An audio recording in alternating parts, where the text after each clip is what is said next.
Àwọn onídàájọ́ orí 17 láti ẹsẹ̀ 1 títí dé ẹsẹ̀ 13. Ọkùnrin kan sì wà ní ilẹ̀ òkè Efraimu, orúkọ ẹni tí jẹ́ Míkà. Òun sì wí fún ìyá rẹ̀ pé, 500 owó fàdákà tí a kó lọ lọ́wọ́ rẹ̀, nítorí èyí tí ìwọ gégùn, tí ìwọ sì sọ̀rọ̀ rẹ̀ di etí mi pẹ̀lú. Kíyèsí, fàdákà náà wà lé ọwọ́ mi, èmi lé ó kó o. Ìyá rẹ̀ sì wí pé, alábùkún ti Olúwa ni ọmọ mi. Òun sì kó 500 owó fàdákà náà fún ìyá rẹ̀ padà. Ìyá rẹ̀ sì wí pé, pátápátá ni mo ya fàdákà wọn nì sọ́tọ̀ fún Olúwa kúrò lé ọwọ́ mi, fún ọmọ mi láti fi ṣe ère fínfín àti ère dídá. Ǹjẹ́ nítorí náà èmi ò fún ọ padà? Ṣùgbọ́n ó kó owó náà padà fún ìyá rẹ̀. Ìyá rẹ̀ sì mú 200 owó fàdákà, ó sì fi fún oníṣọ̀nà, ẹni tí ó fi ṣe ère fínfín àti ère dídá. Ó sì wà ní ilé Míkà. Ọkùnrin náà Míkà sì ní ilẹ̀ òrìṣà kan, ó sì ṣe éfódù àti tẹ́ráfímù.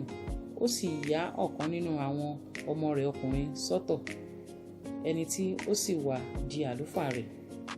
Ní ọjọ́ wọn ni ọba kan kò sí ní Ísírẹ́lì, olúkúlùkù ènìyàn ń ṣe èyí tí ó tọ́ lé ojú ara rẹ̀.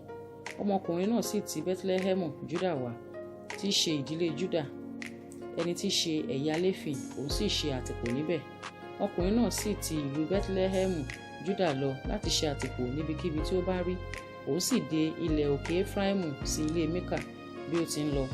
Míkà sì wí fún un pé, níbo ni ìwọ ti wá? Òun sì wí fún un pé, ẹ̀yà Léfì ti Bẹ́tílẹ́hẹ́mù Júdà lé èmi ṣe, èmi sì ń lọ ṣe àtìpó níbikíbi tí èmi bá rí. Míkà sì wí fún un pé, bá mi jókòó, kí ìwọ kí ó máa ṣe bàbá àti àlùfáà mi. Èmi ó máa fi owó fàdákà 10 fún ọ lé ọdún, àdápé aṣọ kan àti oúnjẹ rẹ. Bẹ́ẹ̀ lé ọmọ Léfì náà sì wọlé. Ó sì rọ ọmọ Léfì náà lọ́rùn láti bá ọkùnrin náà jókòó. Ọmọkùnrin náà sì wà lọ́dọ̀ rẹ̀ bí ọ̀kan nínú àwọn ọmọ rẹ̀. Míkà sì ya ọmọ Léfì náà sọ́tọ̀.